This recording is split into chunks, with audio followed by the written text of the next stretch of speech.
Bunun için ben vətənə qayıtdım. Bunun için ben dağlara qalxdım. Bu dünyada möcüzə baş vermir. Möcüzəni xalq yaradır, o vaxt ki oyanır, o vaxt ki ayağa qalxır. Xalq ayağa qaldırmaq lazımdır ki alçaq itayətə boyun əyməsin.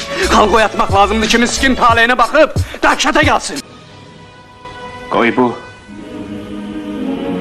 qardaşlıq süfrəsi başında diləyimiz, birliyimiz, azadlığımız var olsun. Bilin ki, benim çörəksiz, susuz qaldığım günüm çox olub. Ama ümitsiz qaldığım bir günüm hələ olmayıb. Azadlıq verilmir, alınır.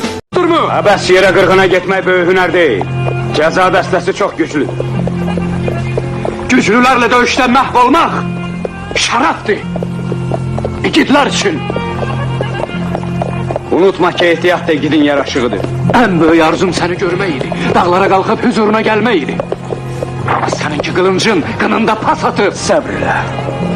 Səbr elə, səbr daşı çatladı bağrımın başı. Ne baxtacam? Çasümüyə dirənib. Yeter dözdük bu kadar. Qaynama. Vaxt gələr qisas alarıq. Vaxt gələr qisas alarıq. Yox Cavidan. Xalqın səbri, elin səbri tükənib artıq.